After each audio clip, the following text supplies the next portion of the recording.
Hello, everyone, and welcome to One Control War Podcast, episode 344. I'm Benjamin Yoder, here today. Talked about video games. Good, rounded episode this week. We have new games. I feel like it's been a while since we had new games, like just raw new games talk. Not that there's a ton, but you got a couple here. Some games I played a handful of shorter games, so talking a little bit about that, including a Gundam game. We'll give you a full breakdown of that Gundam game. A brief bit of Purikura stuff I want to talk about. It's like the photo booth kind of thing.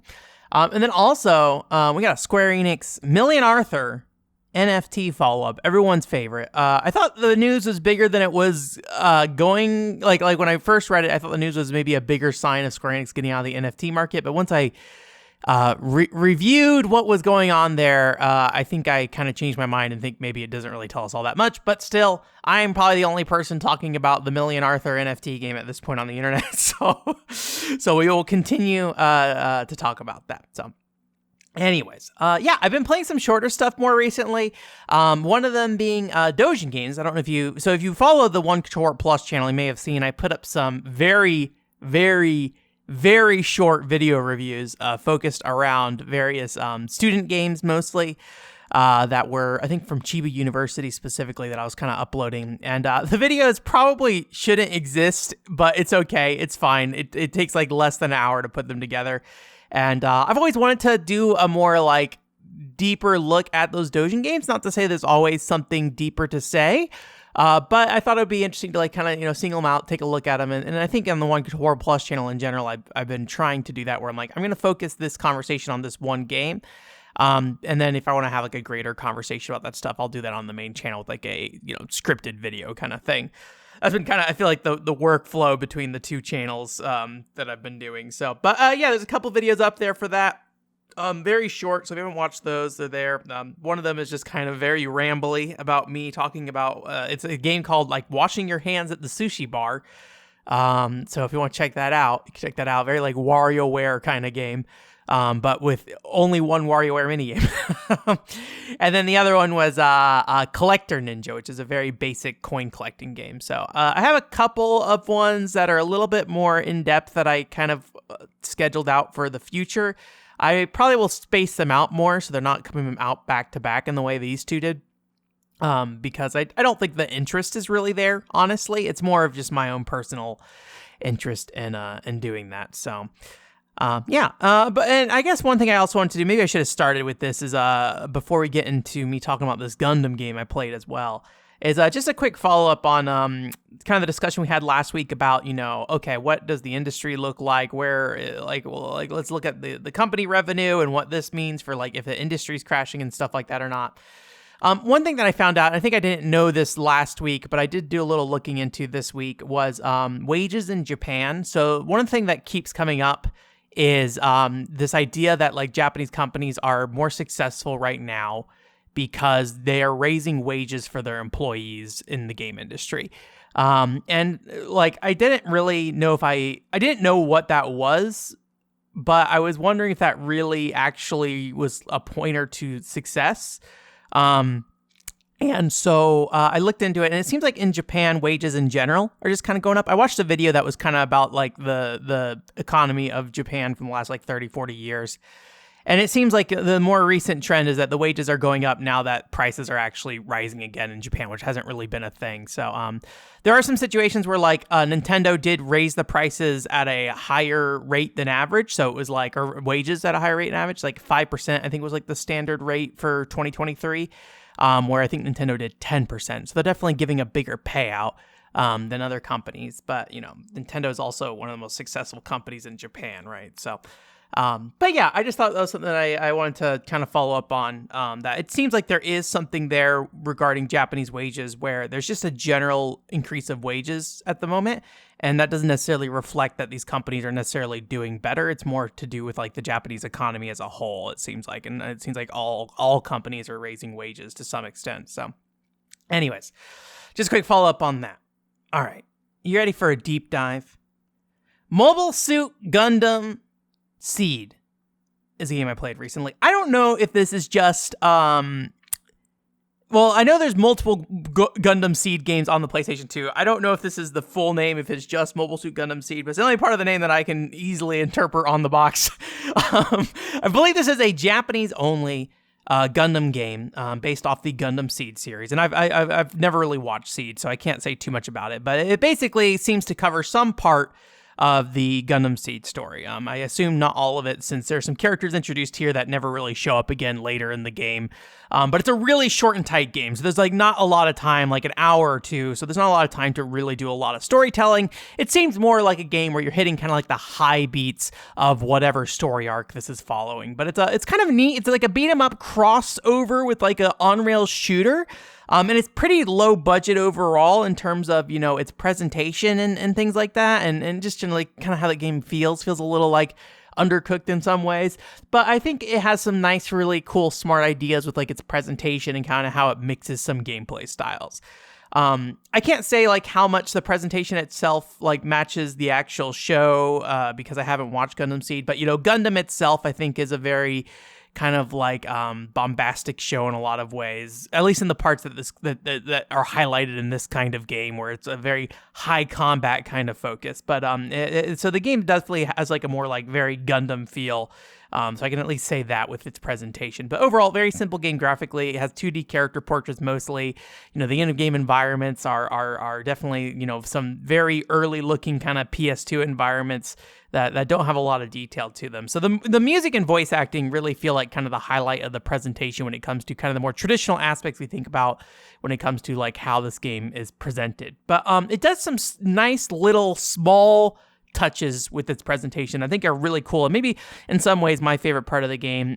So something that happens in this game is like when you are fighting with other mobile suits, the video comms with the other pilots show up on screen. So when you're fighting them, their little face will pop up and they'll be talking. And then whenever you destroy them, they basically go into like their video comm starts flashing. They're like screaming and stuff. It's kind of morbid when you think about it in some ways, but it adds a nice like level of presentation where like each character is, or each mobile suit you're fighting has like a person piloting it, and they're kind of like, you know, I don't know Japanese well enough, but they're kind of trash talking you and stuff like that.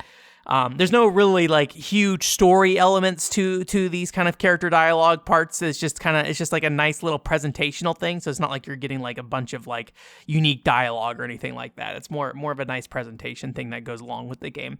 And there's also like attention to detail in some other aspects where like when you're doing a debrief before a mission, instead of seeing the character portraits pop up on screen when you're getting debriefed, instead you see like the person's video comms communications reflected in your pilot's visor and things like that. So there's a lot of like really nice little touches like that throughout the game itself that I think is really cool. And none of it really is important, but it's one of those things where just like a little bit starts to add up over time, and it really starts to fit with that presentation. There's like these unique cutscenes depending on the type of Gundam you get, your Gundam you are loading up and sending out and things like that as well, where it's not really a unique cutscene, it's the same cutscene, but like the parts that get added to your Gundam are different each time, which I think is pretty cool.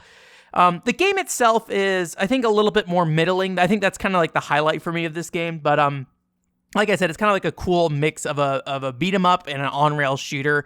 When it comes to the beat 'em up aspect, which is kind of the main aspect, you know, there's basic combos in terms of like, you know, Street Fighter-esque kind of like directional inputs to do uppercuts and use certain like special ranged attacks and things like that. So you're doing like a mix of melee and ranged combat here. But the gimmick really with this game is the ability to like select loadouts. So you have like 4 different Gundam loadouts. You can't choose them all on each level. Some levels have kind of like preset ones, but you have kind of like a nimbly armored one with like daggers. You also have like a melee focused one with like a giant sword, a laser cannon one where it is basically all focused around just shooting this laser cannon. And then also like a more rounded set, which is kind of like the more standard Gundam setup of like a beam saber and then like a rifle kind of thing as well. The big thing with this game when it comes to like managing your health is that there's kind of 2 elements here. You have your actual health bar, which most of the time won't go touched until you take a lot of damage, because you have kind of a layer in front of it, and that layer in front of it is kind of like your armor, and there's like a basically number of hits your armor can take. But when that armor breaks, it sheds that armor that you have, and basically you lose that kind of extended or the more personalized moveset that you have, and so you basically get stuck with just a unequipped Gundam with just daggers, basically, and it puts you in like a vulnerable state. So when you're choosing, what loadout you want to use, I think a lot of times it's less to do with, choosing the right loadout for a mission. It doesn't really feel like the missions have the variety for it to be like, oh, I should have brought this Gundam kind of thing. They all kind of feel very similar. And so it's more about like your personal preference and things like that. But I do think there is something to be said about like ranged attacks in this game. There's a big focus on moving while dodging in this game, which is for an action game is pretty standard to say. So it's kind of weird to say that, but I think what I mean by that is when we're looking at with a Gundam, you have a jetpack, right? And so in combat, you have the ability to jump and kind of float around. And while you're meleeing, you can't really do anything with that. You just kind of kick and then land. When you have your gun out, you can basically go and fly around and shoot at enemies while you're flying around. So you can dodge enemies, dodge attacks, and things like that while you're on the offense at the same time. And this is kind of complicated by the fact that there's actually kind of a layer in the background of the game as well, where characters will sit in the back and shoot at you, and you can target and shoot at them as well. So you're dealing with more than just, the enemies that you're fighting in front of you. You also need to be shooting at the enemies in the back, and they're shooting at you, and you're kind of dodging while you're running around and shooting kind of thing. So the jetpack kind of lets you jump in the air, float around, and shoot at enemies. So there's kind of a cool 3D element to this game, and it gives you ability to kind of like evade around while being offensive, essentially. There are also levels that are like largely dedicated to just shooting. So the shooting levels are basically kind of where it gets into that kind of like Star Fox realm. You're like on rails. Enemies just kind of like show up and you basically just like shoot at them. And while it is basically the same feeling of just basically like the same guns and stuff you're using in the standard mode, the big difference here is how your jetpack works, because you're always flying. Your jetpack just works in bursts. So the way that enemies shoot at you have different patterns and things like that. And so you have to kind of like manage your burst so you can burst out or boost out of the way at the right time. It's not very hard to do. So in saying that, it's not like a very challenging thing, but it is just like a different way of which you kind of interact with these levels. But it is very slow overall. The enemies kind of like crawl in on stream in a slow pacing, unfortunately. So I do think while the combat can get pretty intense when you have a lot of things shooting at you at once, most of the time you're just kind of like sitting there and just picking off enemies as they come in on screen one at a time kind of thing. So it does some nice things with like this mix of elements, and there's like nothing really special about the core gameplay. Like there's nothing wrong with it either. Everything just feels like a bit off. Like the character movements like stiff, which is sometimes a thing that just is associated with mecha. So I think there's a good argument that like, hey, it's a Gundam. You're supposed to move around slowly, and then also the jetpack gives you a lot of freedom in how you kind of move around while fighting. But when you're doing melee attacks in particular, you are very grounded in a way that just doesn't really feel like the best way to approach enemies. But the game is like very forgiving overall. So, even though it's kind of stiff, it's not going to be one of those situations where you're going to be dying and getting frustrated by that. I think it's more of just like that your experience of interacting with the game. It's just going to feel, not as smooth as I feel like most beat 'em ups generally do. I think there's also just like a lack of impact on animation hit. So it's kind of weird to say this because there are some really, really nice things like the character portraits I was talking about earlier with like those smaller details. But when it comes to like your interactions with the enemies, I don't necessarily feel like there's a lot of feedback when you hit enemies. Enemies just kind of just like bounce off when you hit them with a melee attack. And then when you use your gun, it just kind of like slowly ticks away at their HP bar. It doesn't really have any really major visual effect or anything like that. And special attacks like the directional inputs, and there's also like a HP draining move that's kind of a standard beat 'em up thing as well. They also don't really feel like they have a lot of impact either. They're unique moves, but they just don't have a lot of flair to them. And some of them just feel like, it feels like a Gundam feels like it should have kind of like a signature move set in a lot of ways. I could be wrong about this, but my feeling is that like a Gundam a lot of times feels like it should have a way it like feels like it moves around and does certain attacks. And there's some Gundams there's a versus mode in this game where you can play as various Gundams throughout the game, and they actually do let you use their specials. But in the case of the core Gundam here, the one that you're playing in the story mode, which is kind of the core content of the game, just nothing really feels very standout. But, I don't know SEED, so I don't know what they're working with here. But the animations just don't feel particularly unique or special or anything like that. And there's also this issue where, like, if you get hit, there's kind of like this weird flash effect on your character that shows that your armor's taken damage, but again, it doesn't really feel like you've really been hit very hard, so it just kind of feels like things aren't really hitting you, even though that you're definitely doing damage. But I don't know, it's one of those weird things where it's like those frivolous kind of hard to identify things where it's like the way you hit enemies in this game just doesn't have a lot of feedback when it comes to the visual effects, the sound effects, all that stuff. It doesn't feel very impactful. So when you are engaging with enemies, it doesn't feel like you are doing a lot of damage to them. And in some ways, the HP bars, I feel like at times for enemies do take a while to drain in a way that's a little frustrating. But I think it's a standard beat 'em up thing for me. That's more of annoyance for beat 'em ups as a whole for me rather than anything specifically with this game. But it's one of those games where it's like it's an hour or two long. It has some nice presentation aspects, so it's like it's really hard for me to get like upset about anything here. It's like it's kind of clunky, but you're gonna deal with it for like an hour or two, and it's gonna be done. And there's like things that are nice and neat about this game that I think are worth looking at.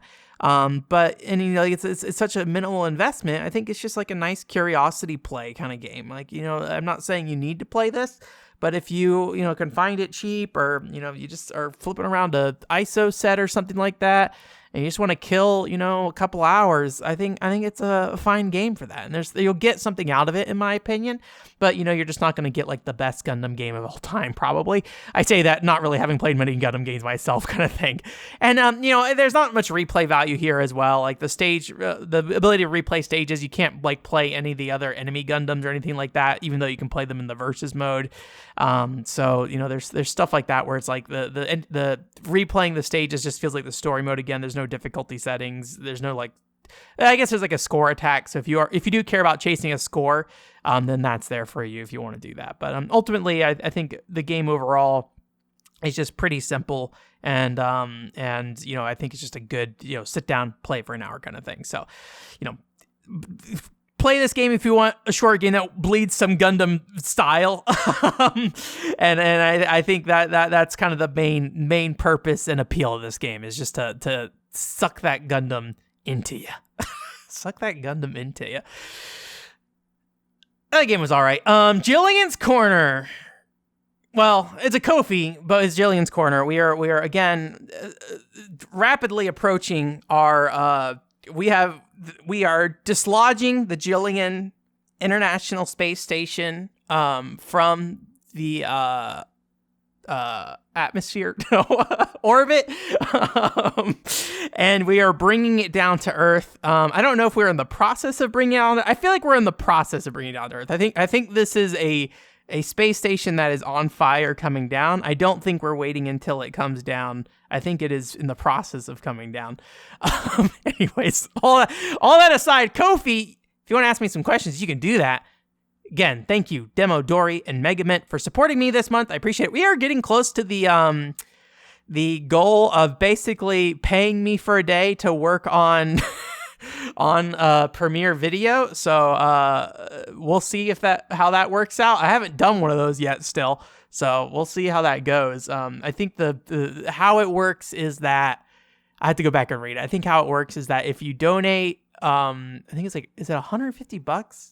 I don't know what it is, but it's like I dedicate a whole day to working on a Premiere Video, and then I think I will upload whatever progress I have made, kind of a before and after, I think, is kind of how it is, I believe. I haven't looked at the description of that in a long time. I kind of, stopped thinking about that very early on when we were like very slowly ticking towards it, but we did get a lot of traction recently. Again, thank you again for anyone who donated and supported me to help me reach that point.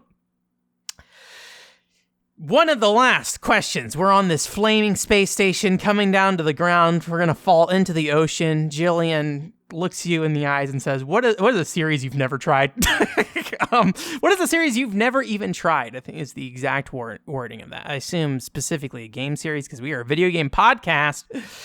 A lot of RPGs, apparently, when I was trying to put this list together. I think the thing that always stands out to me is Persona. I think, the fact that I like JRPGs in general, I like a lot of, games that have anime aesthetics and things like that, and just the era of game I like. I think people are sometimes surprised that I don't play Persona and Shin Megami Tensei games. The closest I've ever come to is Mach X.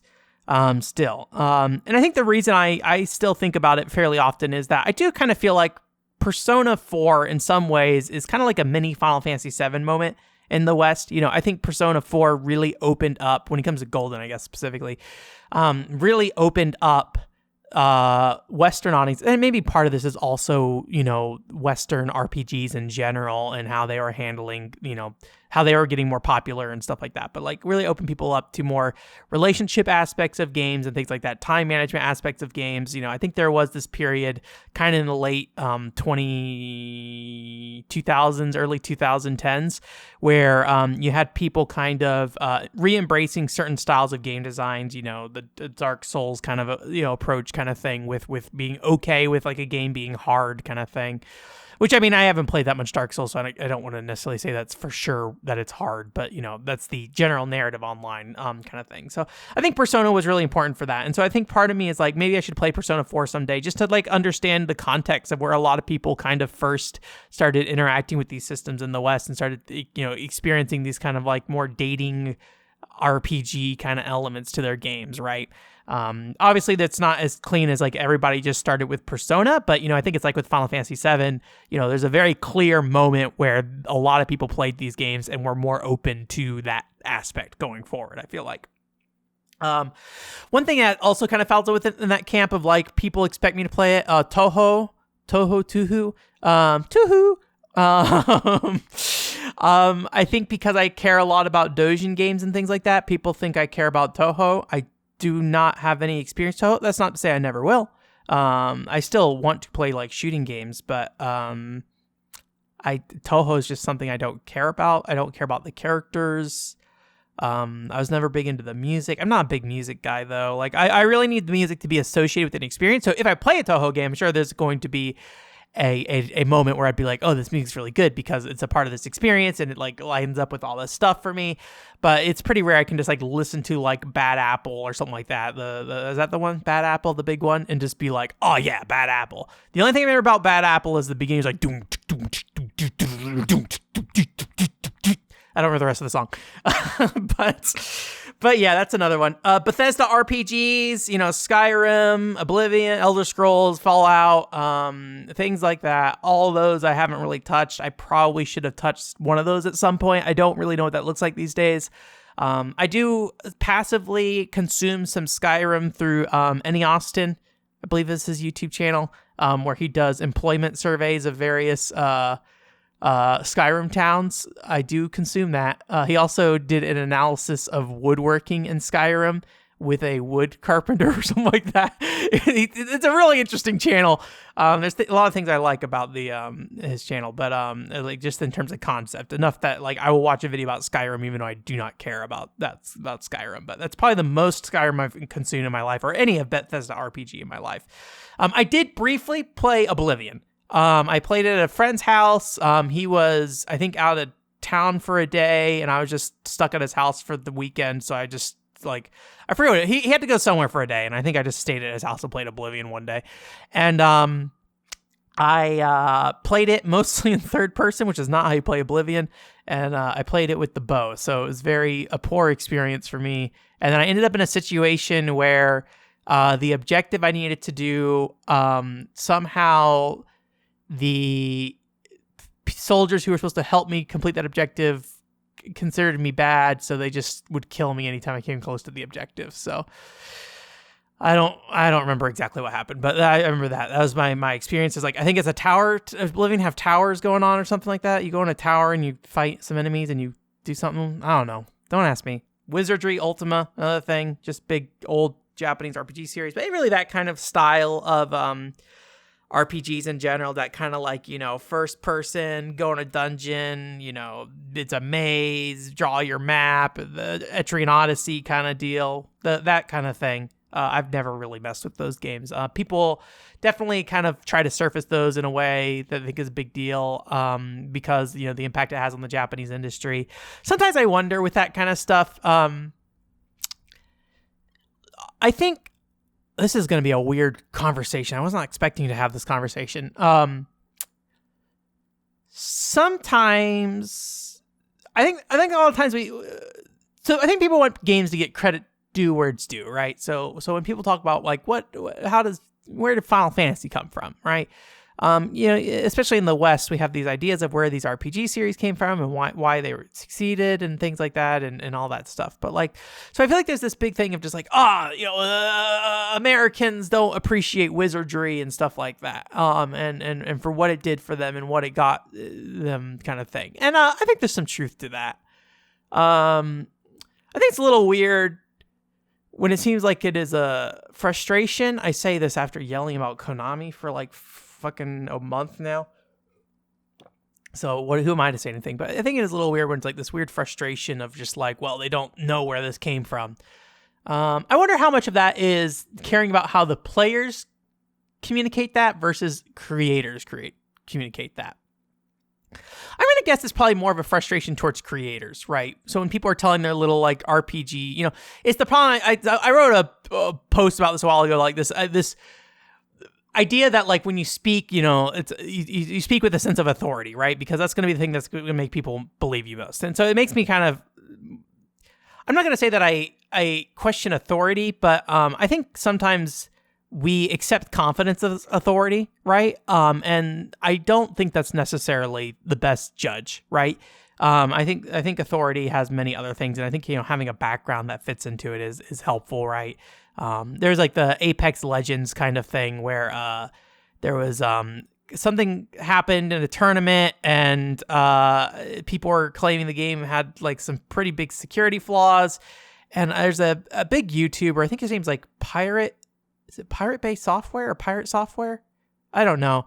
I watched like a video with him that was like an hour long, and he at least, I'm not going to say that like I've not done the research on his background, but he at least has like a series of credentials that he presents up front about like his previous work, and then also his involvement in various like hacking conventions and things like that, and trying to analyze things.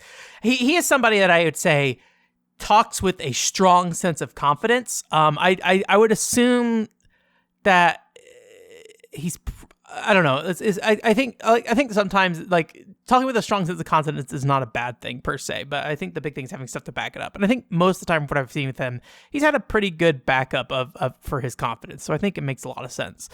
But yeah, he was talking about that stuff, and he just like had a lot more authority in that situation just based off his background from what, again, how he delivered it. I never did research onto that kind of thing. Why am I here? What am I talking about?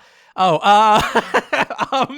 yeah, like Final Fantasy, people saying like, oh, Final Fantasy was inspired by this, and then, the reality is a lot of times that we don't really have the context of what it was inspired by, but we make assumptions. We build these stories about what it was inspired by, right? That's why I'm like so wishy-washy on the Kira Pop Princess thing, where I'm like, people who worked on Blue Breaker worked on this. And also this game reminds me of Blue Breaker. I don't want to sit there and be like, oh, it inspired a Blue Breaker kind of thing, or a Kira Pop Princess kind of thing. So anyways, I'm getting in the weeds. This doesn't really matter. Let's move on. Single-player Uncharted games. I've played the multiplayer Uncharted stuff, but not any of the single-player stuff. So that's something I probably should do someday. I own most Uncharted games because of the multiplayer, except for the first one, because guess what? Did not have multiplayer. I think was there Uncharted 5? I don't think there was. Oh, there was like a weird spin-off thing that would feature two characters, but it wasn't co-op. I think that's what I'm thinking of. That was a PS4 game, right? Is there a PS5 Uncharted game? I don't think there has been. Last of Us 2. That was a PS4 game as well, wasn't it? Has Naughty Dog done anything on PS5 that's specifically PS5? I guess not. Yeah, because that would be one of the exclusives, right? Anyways, speaking of Naughty Dog, I've never like sat down and really played a Crash Bandicoot game to any significant degree. I feel like that was a big deal when I was younger, and I do have Crash Bandicoot 2, and I have touched it briefly, but no, I couldn't sit there and tell you what makes a Crash Bandicoot game tick. I know it. My impression of Crash Bandicoot games is it's either a 2.5D platformer or it is a tunnel you're running through, one or the other. Those are the two Crash Bandicoot existences: tunnel, side scroller. That's in my brain at least. But I haven't played any of those games really. I have Super Turrican down here. I think Turrican is just a series in general. I don't know why that came to mind. but that's a Factor 5 series, I think, and I think it's like more of a UK thing. Maybe that's why I put it on here, because it's like, oh, get a little UK in there, get a little boy, British boys in there. So, anyways, I guess that's all I really have to say about those things. Sorry for the mid-wizardry talk of confidence. But yeah, thank you again, Jillian, for your question. We have, I think it's 3 more questions left. One of them, I might drop one of them. I think it's like something about like, what would you like to see out of a Nintendo theme park, and what do you imagine it looking like? So I think that might have been a question given to me before there was a Nintendo theme park, which might tell you how some some of these questions are. I may drop that one. We'll see. But maybe that'll be the last one. Maybe that'll be the one that we celebrate with. We live in a world where we can pretend there's no Nintendo theme park. That is within my right as an American soldier on the internet. Anyways, thank you again, Demodori, Megament. Appreciate it. New video game. Actually, this one was kind of like teased a while ago, but it was kind of formally announced finally. And I almost didn't bring it on the show. There's a reason why. Card and Seal. This is a Battle Network style game with like roguelike dungeons, but the big thing is it is an Inti Creates game. And so it very much fits that style. If you don't know much about Inti Creates, they have this, it's anime aesthetic generally for sure. But they have kind of this, I would say, fandom aspect to their games style. Like, I feel like there are games that are really focused on kind of building these worlds and very like character-focused worlds, and they like kind of implementing fandom into those worlds. I feel like the Gunvolt, the big thing with like Lumen is that she's an idol, right? And so they like having the music stuff. And I don't know anything about Blaster Master Zero though. I guess what I'm saying is Gunvolt. Gunvolt does that.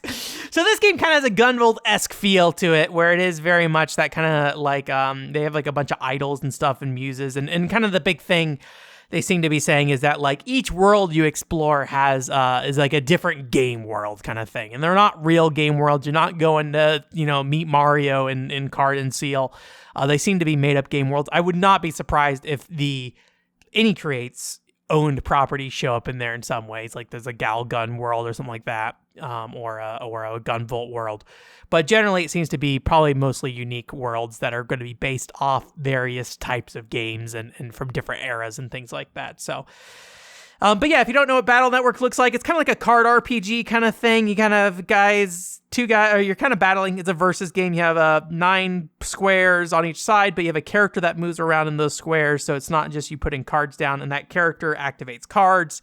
And typically, depending on the position of that character, will change. Where you hit, where a card lands on the other side, essentially. So if you're Mega Man using a gun, things in front of you are going to get shot. But if you use like a grenade, maybe it'll hit like the 4 squares in the back or something like that. I don't know. That's not me making stuff up, but that's generally my understanding of how it worked from when I played it when I was 12. So they seem to be kind of doing that. The roguelite dungeon stuff, I think the problem that comes with a lot of roguelite dungeon stuff in general is this feeling of like, oh, these areas aren't like aren't designed to give you different experiences, things like that, right? So you're just kind of getting a randomized thing. I was trying to think if Battle Network had interesting dungeons, and I don't think it did. I remember them being very basic, but I could be wrong. Do people like the slidey floor in Pokemon dungeons or gyms? I feel like that is a thing that was probably in Battle Network, a slidey floor puzzle. It was also in Ojo-sama Susomu. Bring the PCFX back in at any moment, whenever you may not expect it. Anyways, the reason I kind of thought about not talking about this is, one, I'm actually not a huge Battle Network fan. If I'm going to play a Battle Network game, probably be this one, right? Like, I don't really want to get into the big Mega Man big Battle Network series.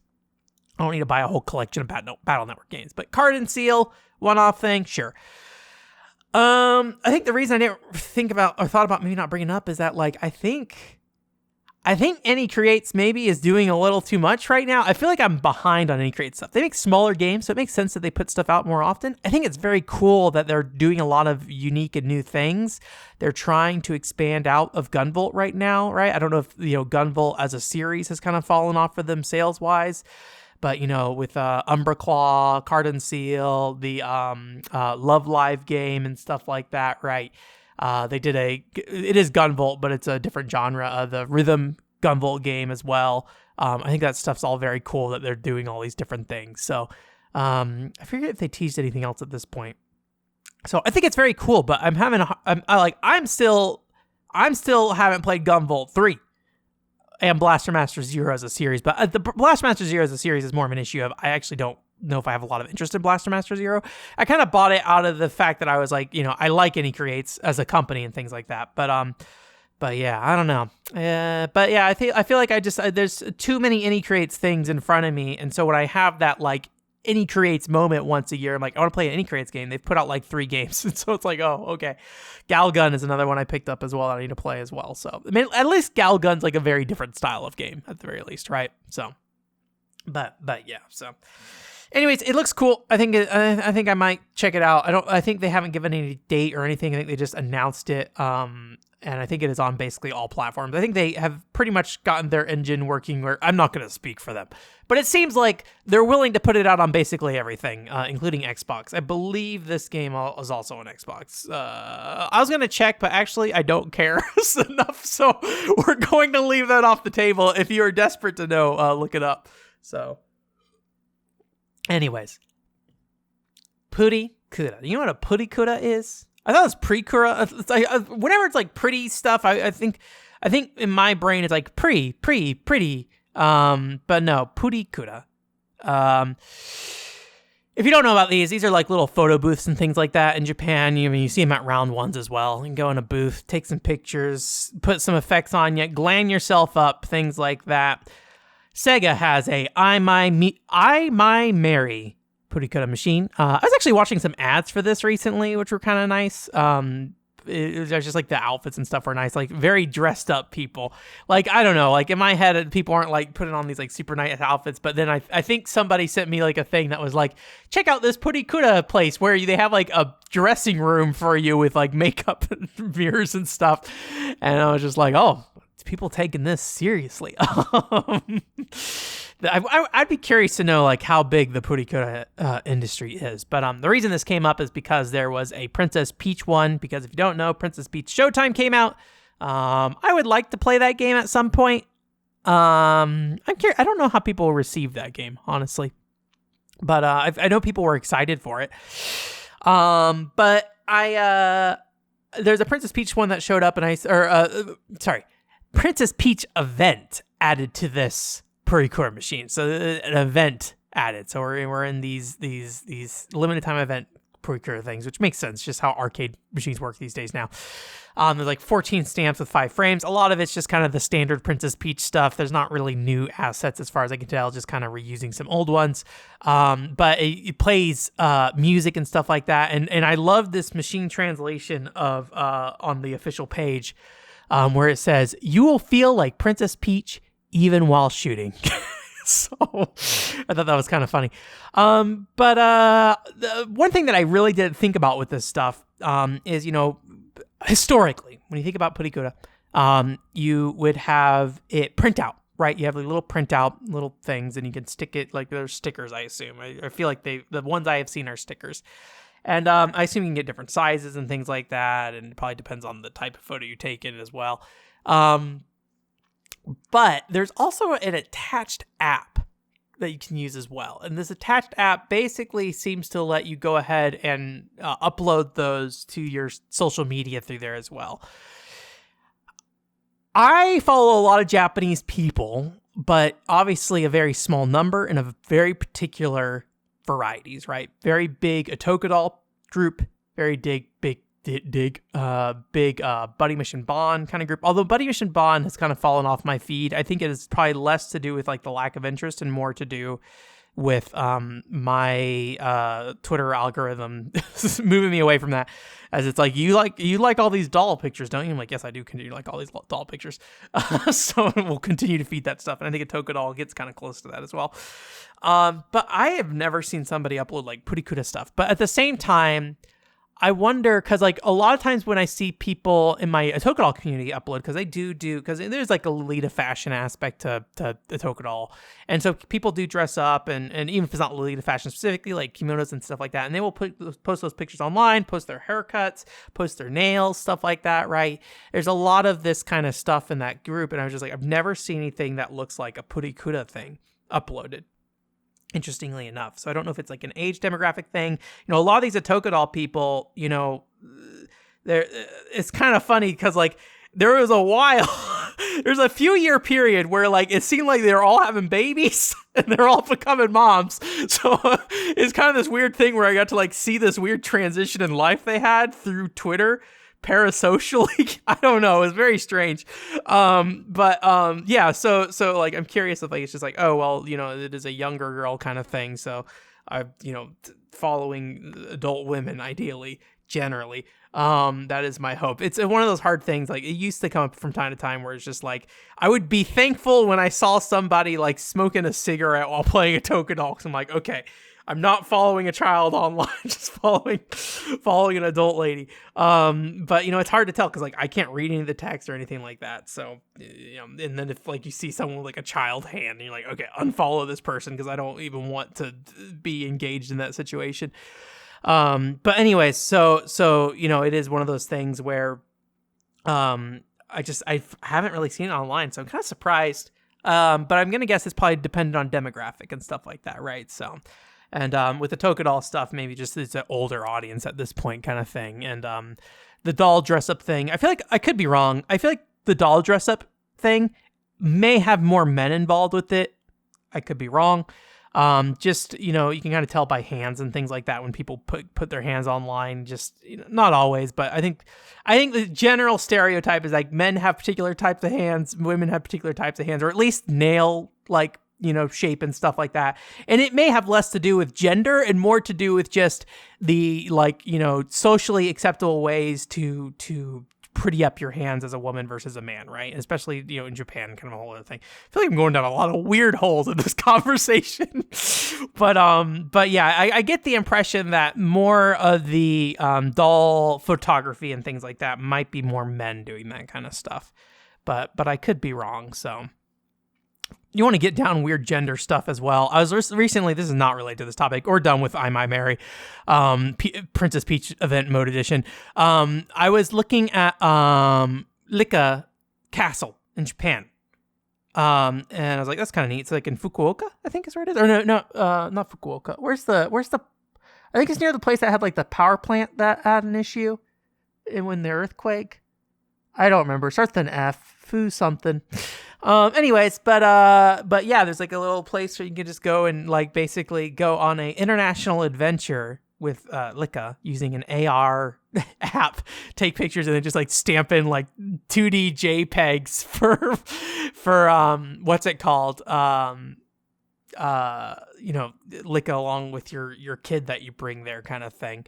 But it looks kind of cute. And like, it's one of those things that I wouldn't go on my way to go there probably. But if I was like in the area, I would probably be willing to just show up and just like look around there. And like, you know, I went to Puro Land last time, which I did go a little bit on my way for Puro Land, but I had the time and day to do it, right? I did not go to Japan to go to Puro Land, which is the Hello Kitty Sanrio kind of park thing.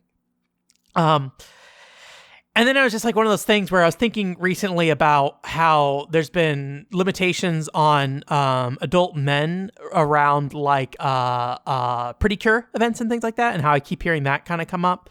And also there's like something recently, I think in some city in Kyoto or some area in Kyoto where I think they're basically just like no foreigners. I don't really know exactly how that thing worked out and stuff. But yeah, so I was doing the thing, I was like, I actually don't know if I would be able to go or not without like having a child or something like that. So I'm kind of curious. It's one of those things that it's like always something to keep in mind when you're in Japan as a guy. Purikura machines as well. Like you have to kind of look out for signs because a lot of times as a guy alone, you're not allowed to go in them. So if you want to feel like Princess Peach even while shooting, you need to have a woman there with you or a child or something there with you to allow you to feel like Princess Peach even while shooting kind of thing. So it's one of those things that like I get it for sure. Women only trains. When I first went to Japan, I tried to get into like an Ikemen event hotel and I couldn't because the hotel was for women only as well.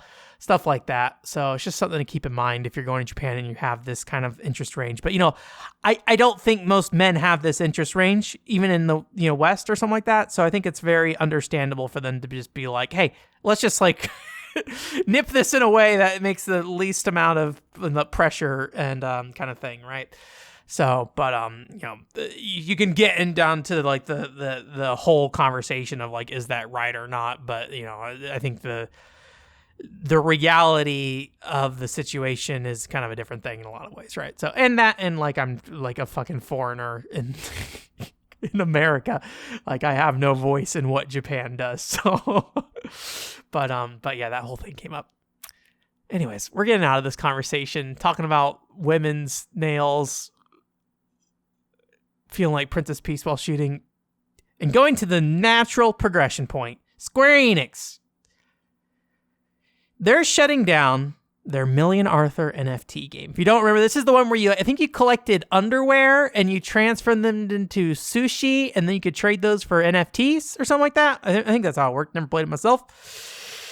Started up last year, and kind of the big thing with this game was that it would utilize your Million Arthur NFTs, which were NFTs that were sold at the height of the NFT craze, and actually was fairly successful for Square Enix. It was like kind of their first diving into the NFT space. If you don't know what Million Arthur is, a long time ago, Square Enix kind of fairly large franchise, and it just kind of disappeared in the course of 5 years. But it came back for this Million Arthur NFT thing, and it's got cute art and stuff like that. The artist is like kind of has a very specific style to it. It's very popular for its web series specifically, so you'll see a lot of like chibi characters and stuff rather than the more traditional art that the original game had. But yeah, they're going to be shutting it down. So initially I thought it was like, oh, well, Million Arthur NFTs are like one of Square Enix's most successful NFT things. So like them shutting this down is pretty significant. It lasted about a year, which is about right for a live service game that failed. Or at least a Square Enix one. But I didn't think about the fact that like, oh, they were selling Million Arthur NFTs before this. And that was the thing that was successful, not the game. Selling the NFTs was successful. And from what I can read, I went through all the documents and, it's all in Japanese because they never did a Western release of this as far as I could tell. As far as I can tell, they're going to continue to sell Million Arthur NFTs. So that actually is still going to be a thing. So the game's going to shut down May 31st, but the actual NFTs themselves will continue to persist. They're part of Line's NFT platform. So I don't know what Line's current situation is with supporting that and things like that. They're still, I believe, last I checked, the number one NFT product sold was Million Arthur ones online. So I assume as long as those continue to be successful at the very least for them, or as long as people are making money off that specifically. So they pretty regularly hold events and things like that as well. So there's like a little community of people who are engaged with this kind of like NFT Million Arthur thing. They've had like little physical tchotchkes and stuff you can buy around your NFTs and stuff like that too, which I think is kind of cute. But ultimately I think it's still one of those things where we're looking at it and asking, how long is Square Enix going to hang out around in this space?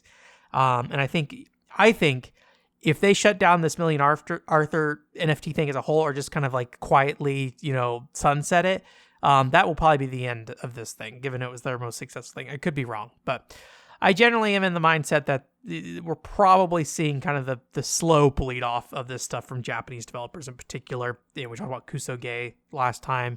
And we also talked about, I didn't talk about this. I talked about this on Twitter. Tabata is going around and he's building his Pegasus world platform kind of thing. This is something that doesn't come up in the stories as much as I would like when I see people talk about Tabata. When Tabata's talking about AI, VR, Web3, all this kind of stuff. He has a product he's building that is leaning into those things. So, and it has a traditional RPG maker element to it as well. It's an engine essentially built for doing AI stuff, or built for building games around AI, Web3 and stuff like that. And then they also has an RPG element of that as well, where it's a system that's built to basically help you make RPGs.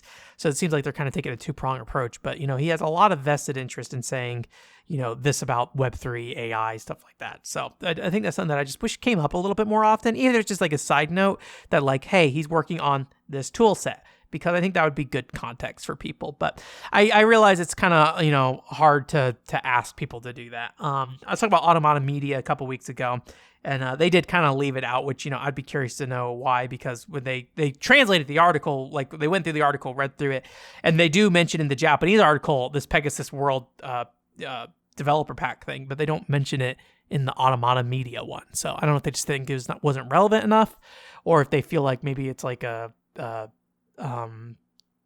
it just wasn't relevant enough. But I think for me, that's important, because when he's going around and talking about these things, I've seen some people in that space be like, well, look, the Final Fantasy guy is saying this or whatever, and giving that's his sense of authority, but clearly he has a vested interest in this kind of thing, right? So I think that's important. But I think that's, when it comes to people talking about NFTs more directly, we talk about it from like a sideshow here kind of thing, right? And you have people who use that as like a way to kind of justify the space they're covering. I think that's where it gets kind of weird. So Automata Media didn't really cover it that way, but they just were talking about his comments as a whole. So anyways, we are still in the Square Enix nightmare. NFT nightmare. I'm still curious to see if they do anything with that other game. They sold those NFTs for that one World War game, or whatever it's called. I don't know what it's called. It was like Symbiosis Genesis or something like that. I don't know. This last game here, I think we're going to talk about this. I don't know. I'm debating if we're going to go into some like not safe for work territory here. So just as a heads up, if you're listening on the radio at your office, your boss looking over your shoulder right now and being like, what's this guy saying? What's this guy saying about not safe for my work environment? Bunny Garden. So we've talked about this developer quite a bit on this podcast called Curate. They make a bunch of fairly low budget, vaguely horny kind of games for the most part. Centered around different things. You have what's it called? Reflebeat or something like that, which was originally called Massage Freaks, but had its name changed after some controversy in Japan. And then you have, I think it was like a princess game where you like had dual princess or something like that, where basically you kind of went and, felt up the other princess on the other side if you beat them or something like that. A bunch of stuff like that, right?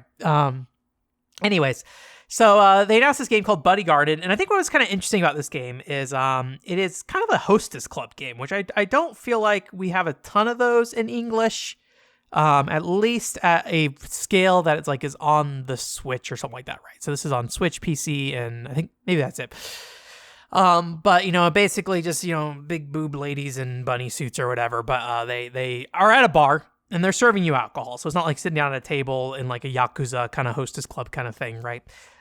So you're at this table and it's kind of like they call it a dating adventure sim game, which with hostess club stuff, I'm always curious like how much they lean into the fact that it's like not really dating, right? Or if they play into the fantasy that you can get with the girl that's at the hostess club when that doesn't really like happen.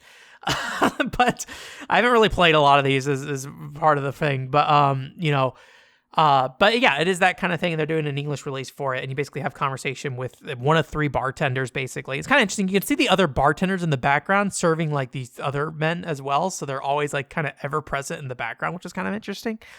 I was also kind of surprised. I know this is kind of a weird like tangent. They all have the same boob size as far as I could tell. I feel like usually in a game like this, they try to go for some variety, right? When it comes to boob size, and they kind of go up and down depending like what preference is it going to be, or at least in terms of like size, right? But they only had, as far as I could tell, one kind of set boob size. So maybe they have standardized. This hostess club follows a standardized boob size requirement. Anyway, so it kind of looks silly. You have little mini games and you play Twister with them, or like patty cake kind of thing, or various little card games and stuff, little mini games and stuff. So it seems to be more about this kind of relationship building thing. Maybe like kind of in the space of like a Dead or Alive extreme kind of game where you're kind of building relationships with these characters, and I assume getting some kind of like story element with them, which I actually heard Reflebe, the massage game, actually had a pretty decent story from it. I forget where I read that, but someone I was reading had pretty good impressions of the story of that game. But yeah, it has but it's horny and stuff like that, right? It has something called the Panties Thank You Abundance System, PTA, which is about like basically changing the girls' like the girls has different panties on each day kind of thing. So, but yeah, I thought it was interesting. It reminded me a lot of this one game that I've always really wanted to play. And this game I think is a lot more innocent in some ways, because it was kind of weird. It's like a hostess game aimed at women from what I remember. But like not in the way that like a hostess club game would be aimed at women, like, oh, you go and date the boys. Or did you date the boys? You did, didn't you? Because Lupin was in it and he would show up. Maybe I'm misremembering this. Maybe you did date boys. Anyways, there's a cute hostess club game on the 3DS very early on. I forget what it was called, Girls Story or something like that. I don't remember. That I've always wanted to check out and try. I remember Kotaku wrote a very scathing article about it, basically saying it was a bad role model kind of thing.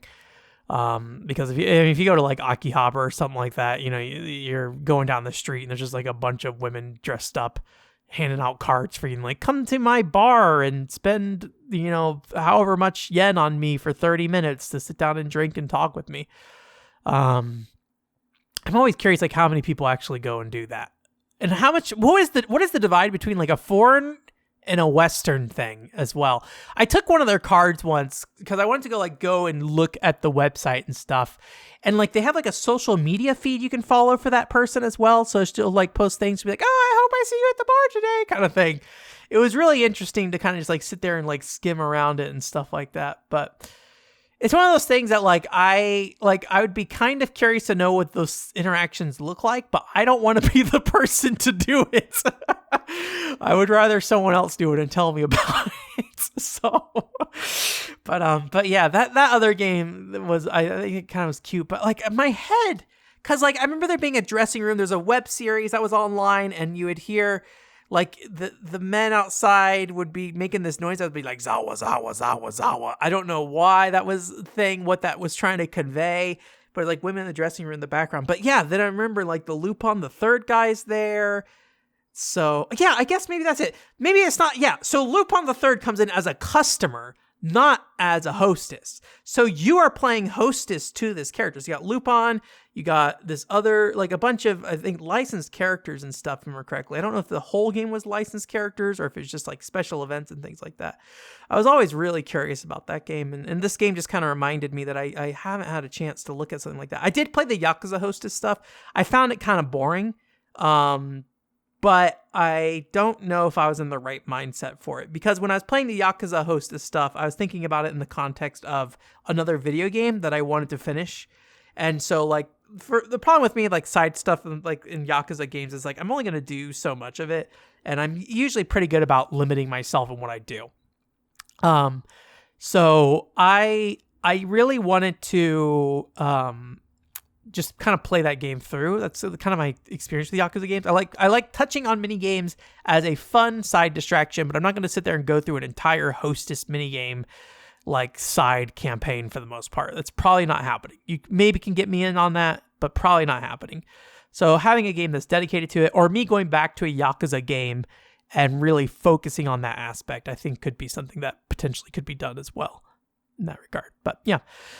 I guess what I'm saying is I forgot this is like a space that I wanted to explore. There's Dream C Club on the 360 and PS3. I have one of them on 360, but I don't have a hacked 360s, and it's a region locked game. So, and it's all in Japanese. So I'd have to figure out that kind of stuff. But yeah, it's an interesting concept, I think. But built on an industry that I think is always kind of somewhat questionable. I feel like there's a lot more positivity around like.